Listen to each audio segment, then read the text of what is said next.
Hi guys, my name is Brianna Harris and I am here with Aria Williams. And today we are at the George Washington Carver Museum. We're here to give you guys a quick overlook of the museum that was founded in 1938 by President Frederick D. Patterson.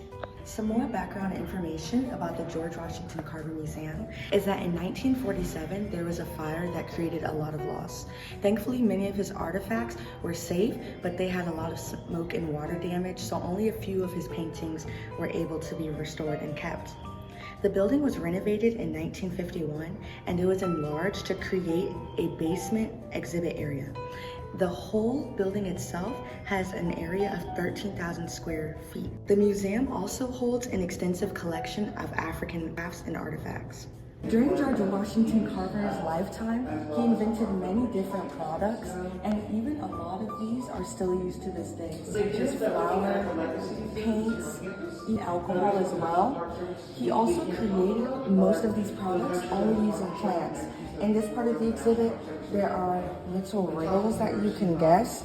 He used soybeans, sweet potatoes, and peanuts.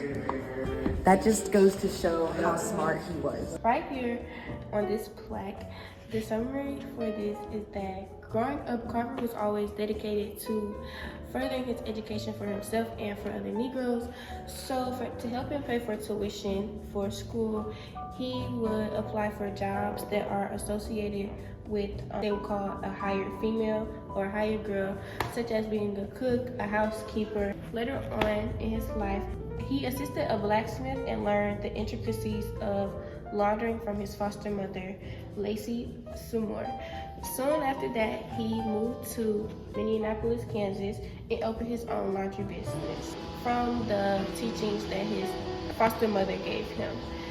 Later on, after he graduated high school, he applied to Highland College. He was accepted, but due to his skin color and the racism, he was refused admissions, and their quote was, "We take no Negroes here." We also interviewed a lovely couple that came here for the third time. The woman told us that she has actually brought her class of 50 students to this museum, and she claims that George Washington Carver is a hero to her. After the interview, she pointed out to us that this bottle, the penal emulsion, was an oil that George Washington Carver used as a rubbing ointment combined with creosote to relieve coughs, sore throats, and stomach disorders. She also said that he would rub the oil on sick kids' legs. One more thing, you see a little glass of rubbing oil back this way, and that's the rubbing oil that he developed to rub down the legs of crippled children, which he did. They brought to him many crippled children for him to help them with. That's really cool. Isn't that cool? Yes. So getting that interview was very enlightening, just to see how people's perspectives can change based off of museum artifacts. Hello, what are you guys' names? Jim and Barbara. Jim and Barbara, nice to meet you guys. Today we're in the George Washington Carver Museum and we will be asking a few questions. So first off, why did you guys come to this museum in particular? May I go first? Yes. Okay. It's George Washington Carver is my hero. I've been here. It's not my first visit. I've been here 3 other times. And one time I brought about 50 students with me. I was teaching history at Westside Methodist Academy in Dothan.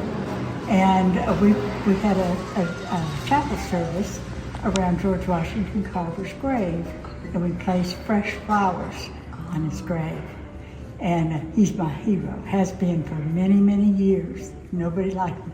I was telling my husband, it would take 100 men, their lifetimes, to accomplish what he accomplished. Well, what little I knew about George Washington Carver, I really respected him. But I had no idea that he had accomplished everything that I'm seeing so far. He was a brilliant man, but by that same token, he was a simple man. He lived a simple life, and something to be respected. Yes, truly. Well, thank you guys so much for writing us.